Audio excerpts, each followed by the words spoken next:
When I first met her, she was 14 years old. Wow. So I had been an experienced guardian ad litem. I had been to law school. And when I was in law school, I worked in children's advocacy the whole time I was in school. I worked for a nonprofit near my law school that focused on child welfare and serving the best interests of the child. And it was a wonderful experience. I was like 22 to 25 years old when I did this. I graduated from law school, went to work in big law for a while, felt utterly unfulfilled. And then I wanted to go back to being a guardian ad litem because it made me happy. Quite frankly, I was always the happiest when I was advocating for a child. And so I went to a meeting because they always meet with GALs and say, here's this kid we think you might want. What do you think? And it was one of the worst cases I'd ever read about in my life. I mean, I remember closing that file and just thinking, sweet mother of Moses, what am I going to do with this one? And she was a mess. I mean, she had spit in a social worker's face. She was a runner. She had not been to a dentist in like 10 years.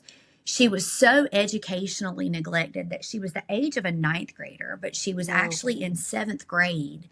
So she was just wreaking havoc on a middle school. And she had been removed from her home, her family of origin, and she was in foster care actively when I met her.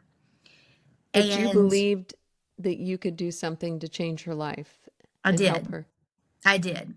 Because when I looked at her, every single thing that could have possibly gone wrong with this kid had. Literally everything had gone wrong. In the And she, system.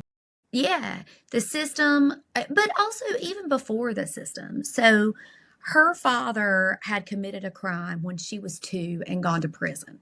So he had never actively been in the home or participated in her life at all because he was locked up. Her mother had a low IQ, but her mother also had a significant opioid addiction. And her mother was willing to do a lot for drugs. And so essentially, the task that society expects a parent to do, brush your teeth, go to school, put you on the bus, get you home, make you do homework, make sure you know how to read. Those types of things were just not occurring in her house. No one was doing those things. So on the surface, she looked like a train wreck. But she looked like a train wreck because nobody had ever given her an opportunity. We didn't know what she could do, Yeah. essentially. One of my earliest experiences with her case is we had her educationally tested. So we wanted to see, does she have any learning disabilities, dyslexia, dysgraphia? Is it anything like that, or is she just purely a victim of educational neglect? And what we discovered was that it was just pure educational neglect. Cognitively, she was fine. Her IQ was fine. She did not have a low IQ like her biological mother. There was literally nothing intellectually wrong with her. There was no reason why she could not learn. But no one had ever really given her the chance to learn.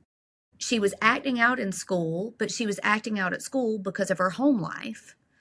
And no one had ever told her that school was important. Yeah. So I had a teacher at her middle school who basically told me, you just need to prepare her for a GED. She'll be lucky if she gets that. No one in my daughter's family of origin had ever graduated from high school. And Mm-hmm. I just wasn't willing to write her off. She Yeah. wasn't stupid. She was an intelligent individual. She was capable of doing something with herself.